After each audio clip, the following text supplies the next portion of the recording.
Alright, so I'm going to begin spray painting the inner frame and some parts that are charcoal using number UG09 Zeon MS Grey.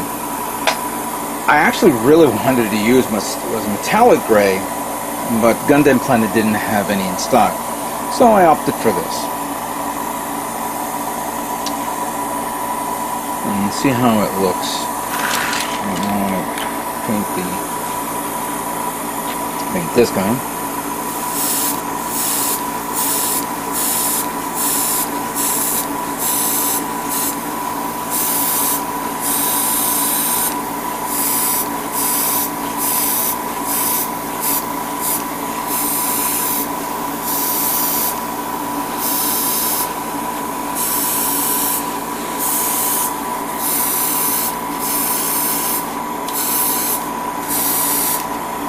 Again, there's a lot of detail here in this, to the point where you look at it and you go, wow, you wish you want to paint this. Then you realize, you know, unless you're going to do a diorama, it's not necessary.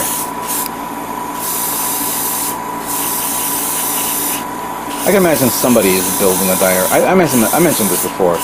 Somebody must be building a diorama of the, I don't know, like the nail argama, or the, not the nail argama, Lundo Bell, and showing like the launch bay, or like the maintenance area where they're removing panels and showing off the interiors. Like right there, there's a lot of detail here.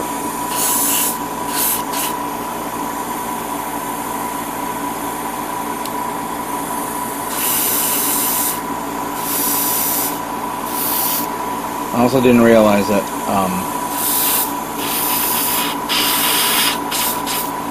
that here there are these two little notches here, these two holes there, and I'm thinking of maybe putting photo etch parts over it, but I don't know how well it's going to look with the armor over it. May show, may not. I'll just wing it and see what happens. There you go.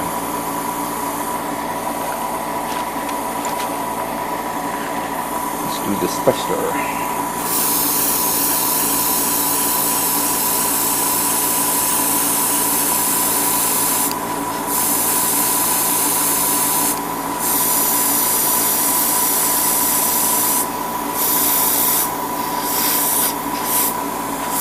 Nice, very nice. Zach just sent a message saying I should paint the inside white. And then you kind of realize,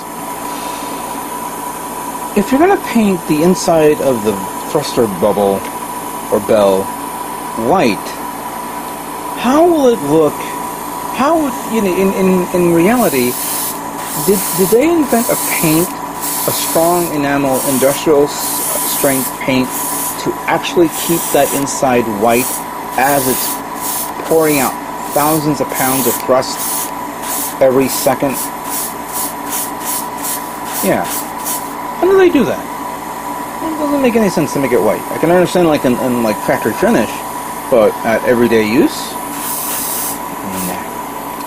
Yeah, this one came out nice with the little machine gun there. That's good. Let's do this one.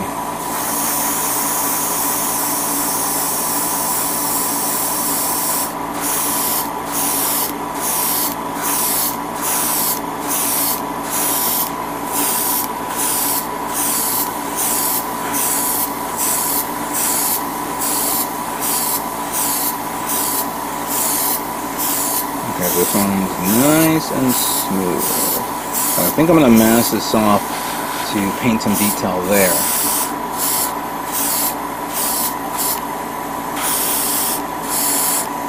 Maybe grab this one. There, this one.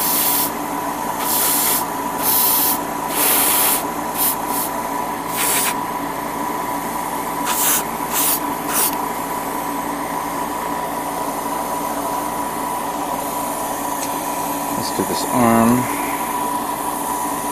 I always like to do the bending like this, so I can paint the inside, and then once it dries, I'll open it up and paint the inside.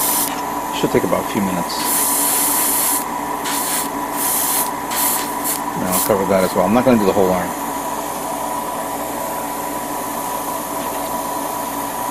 Let's do the head.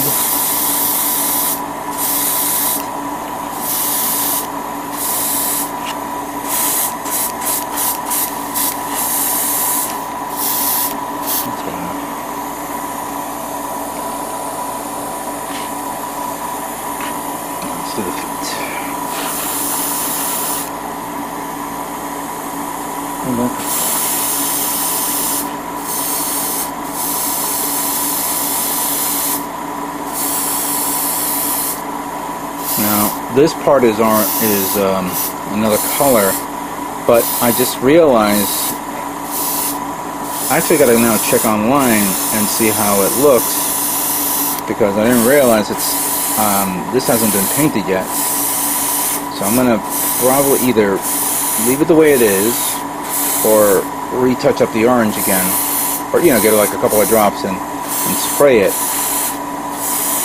But I'll check it out in a few moments. Oh, I'm out of paint. Alright, so this paint is pretty good. It's going nice and smooth. Let me just continue on, and then we'll move on to the next color. Okay, so now we're going to begin painting the armored parts using number 336 Hemp. This says Hemp, but it's like a grayish color. Not a grayish. What the hell am I talking about? A tannish color, whatever that is, used by the RAF Nimrod. This was the paint that, for whatever reason, nobody seems to like at Gundam Planet. But I have some. I'm not having any problems with it. Mainly because many people said that it's very difficult to thin, and I just thinned it down alright and got the right consistency. It comes out of my airbrush okay. You just gotta, do a nice control. Alright, I'm just testing it on a napkin here, sorry. But let's try this on a few parts. Let me just look at this one for now. I want to make sure that there's no items, no leftover thingies on it. Alright, good.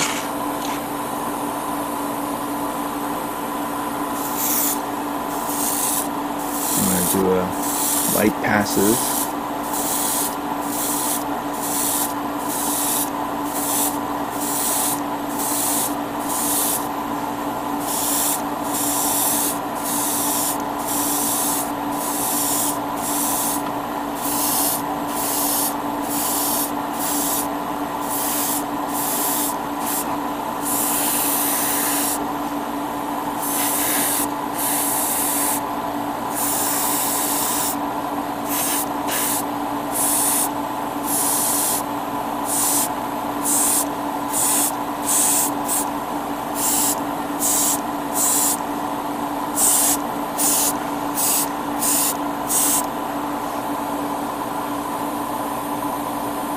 That looks pretty.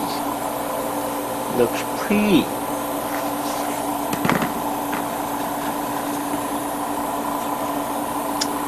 Let's do the other part of the leg here.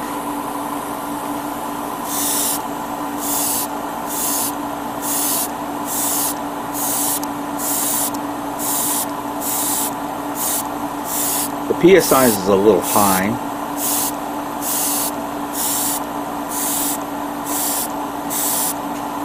I'm definitely going to be losing a lot of paint.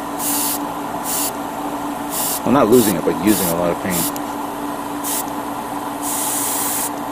But I don't want to do I don't want to paint it up close. I just want to be far enough so I get an even coverage.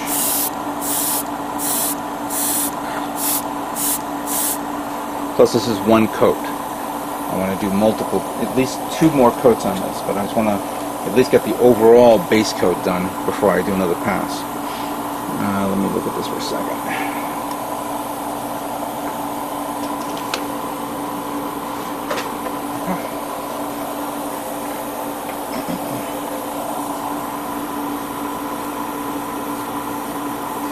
I'm lightly passing my sanding brick over it, so if there's any particles left over, it'll come off, but I don't want to do it too hard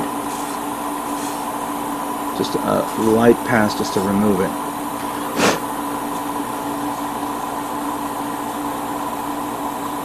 Yeah, that's good.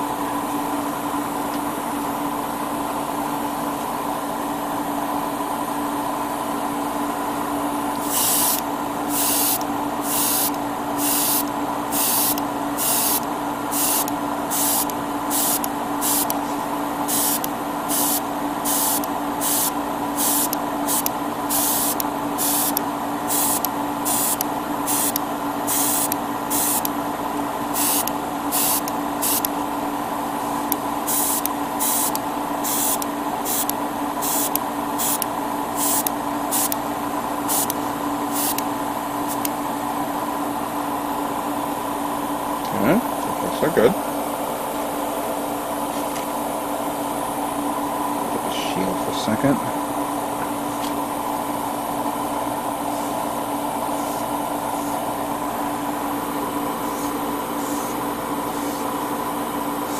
This one I'm going to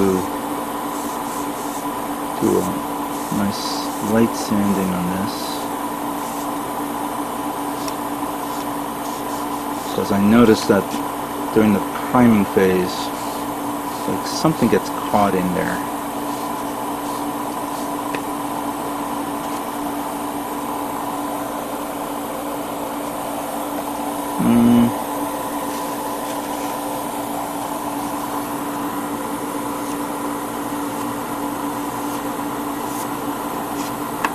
Let's see if that works.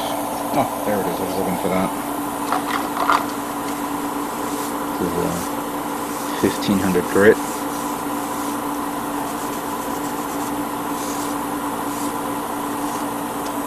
Alright, let's see.